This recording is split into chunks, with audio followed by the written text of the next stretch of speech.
آپ کی کیا رائے ہے؟ مسائل معلوم کیے بغیر ہی سب کچھ کرتے رہنا چاہیے؟ کچھ نہیں ہوتا یا مجھ کچھ ہوتا؟ فرمائیے، بہت کچھ ہوتا ہے، باریک باریک باتیں، احتیاطی تدابیر ہیں، سب احتیاطی تدابیر ہر وقت اختیار کرنی ہے، ہر لمحہ اختیار کرنی ہے، سب احتیاطی تدابیر۔ احتیاط اسلام سکھاتا ہی یہ باتیں، حفاظتی تدابیر بھی سکھاتا ہے، احتیاطی تدابیر بھی سکھاتا ہے۔ بتائیے، بڑی بنیادی باتیں ہیں یا نہیں؟ اور کیجیے۔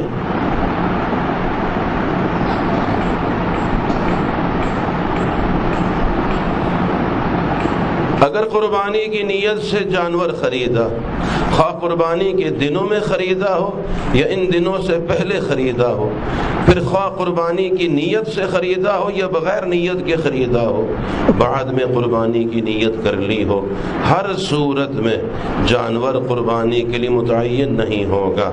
اور آدمی کو اختیار ہے، وہ چاہے تو یہ جانور فروخت کر کے اس کی جگہ دوسرے جانور کی قربانی دے۔ جانور بغیر نیت کے خریدا، پھر زبان سے قربانی کی نظر یوں کہتے ہوئے کہ اللہ جل شانہ کے لیے مجھ پر، یا یوں کہا کہ میرے ذمہ اس سال اس جانور کی قربانی ہے، اس صورت میں جانور قربانی کے لیے متعین ہو گیا، اس کو فروخت نہیں کر سکتا ہے۔ اگر پہلے جانور کو فروخت کرنے کے بعد دوسرا جانور خرید لیا تو اگر اتنی ہی قیمت پر خریدا ہے تو جائز ہے اور اس کے ذمہ میں مزید کچھ نہیں ہوگا، اور اگر کم قیمت میں خریدا ہے تو زائد قیمت کو صدقہ کرنا ہوگا۔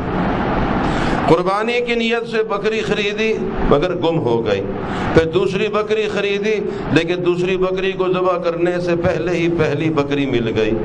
اب اس مالک کو اختیار ہے، چاہے پہلی بکری کی قربانی کرے چاہے دوسری کی کرے، اور دوسری ذبح کرنے کے بعد قربانی کے دنوں میں پہلی بکری ملی ہے تو پہلے کی قربانی واجب نہیں ہے۔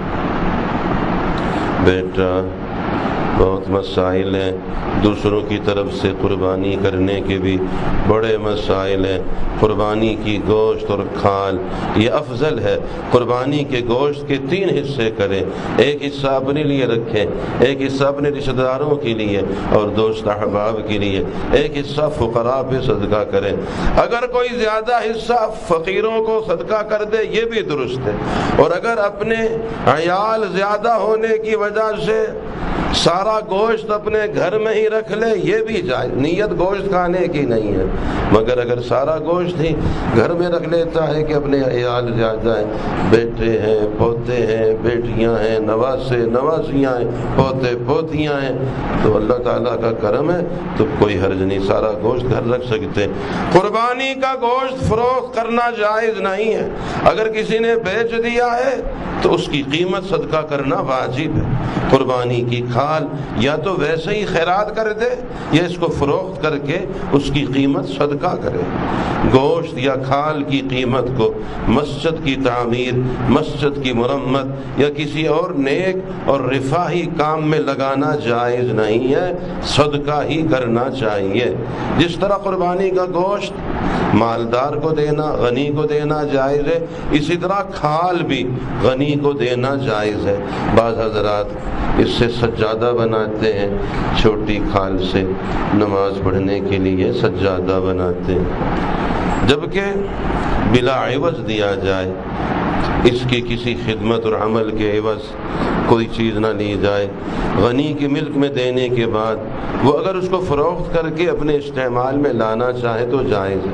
قربانی کا گوشت، قربانی کی کھال کافر کو بھی دے سکتے ہیں بشرطے کہ اجرت میں نہ دی جائے۔ گوشت یا چربی یا کھال قصائی کو، قصاب کو مزدوری میں نہیں دے سکتے کہ میں آپ کا جانور ذبح کروں گا، آپ مجھے اتنا گوشت اس میں سے دیں، تو یہ ٹھیک نہیں ہے، یا میں آپ کا جانور ذبح کروں گا کھال اس کے بدلے لے جاؤں گا، یہ درست نہیں ہے، یا چربی لے جاؤں گا، یہ درست نہیں ہے، بلکہ مزدوری اپنے پاس سے الگ دینی چاہیے۔ 7 آدمی گائے میں شریک ہوئے، آپس میں گوشت تقسیم کریں تو تقسیم اٹکل سے کام نہ لیں بلکہ خوب ٹھیک ٹھیک تول کر بانٹیں، کیونکہ کسی حصے کے کم یا زیادہ ہونے میں سود ہو جائے گا۔ فرمائیے کیا ہوگا؟ سود ہو جائے گا، خواہ شریک اس پر راضی بھی ہو، اور جس طرف گوشت زیادہ ہو گیا اس کا کھانا جائز بھی نہیں ہوگا۔ میرا خیال ہے مسائل معلوم نہ ہو کوئی حرج نہیں ہوتا نا، ویسے ہی آنکھیں بند کر کے چلتے رہے۔ پھر بتائیے کتنا نازک مسئلہ ہے، بہت حساس معاملہ ہے۔ اور بتائیے ہم عملی طور پہ دین سے جاہل ہیں یا نہیں؟ ان پڑھ ہیں، جاہل ہیں، ہمیں پتہ تک نہیں ہے، چھوٹی چھوٹی بنیادی باتیں بالکل معلوم نہیں ہیں۔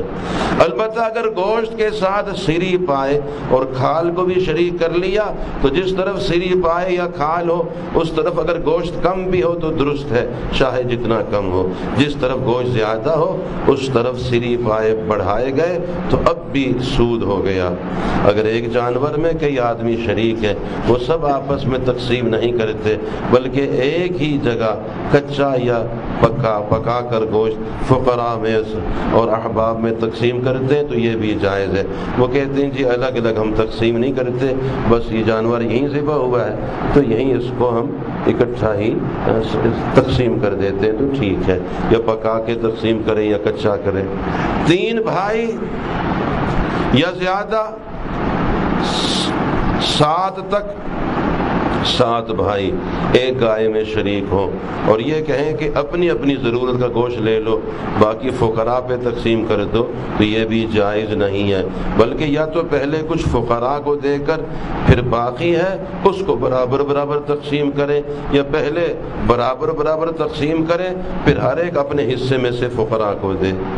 بہرحال مسائل اور بھی زیادہ ہیں، اور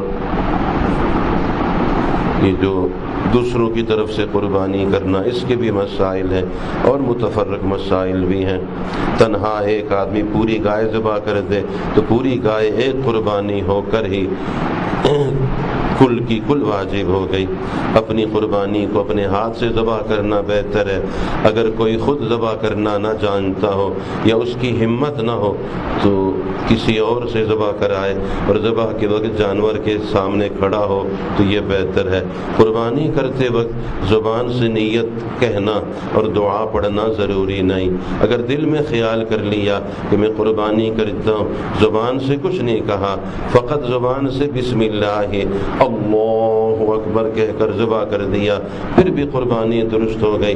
لیکن اگر یاد ہو تو پھر یہ دعا مانگ لینا چاہیے، انی وجہت وجہی للذی فطر السماوات والارض حنیفا وما انا من المشرکین ان صلاتی ونسکی ومحیای ومماتی للہ رب العالمین لا شریک لہ وبذلک امرت وانا من المسلمین اللہم منک ولک۔ اور ذبح کے بعد پھر دعا مانگے اللہم تقبلہ منی کما تقبلت من حبیبک ونبیک محمد صلی اللہ علیہ وسلم وخلیلک ابراہیم علیہ الصلاۃ والسلام۔ قربانی کی رسی وغیرہ جو قربانی کے جانور کے گلے میں رسی ہوتی ہے، اب ذبح ہو گیا ہے، ظاہر ہے وہ رسی زائد ہے، وہ سب خیرات کرنا ہے۔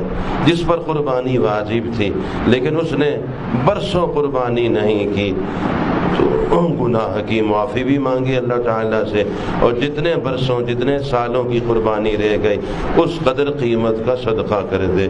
قربانی سے پہلے قربانی کے جانور کا دودھ دھو لیا ہو یا قربانی کے جانور کی اون اتاری ہو تو اس کو بھی صدقہ کرنا لازم ہے۔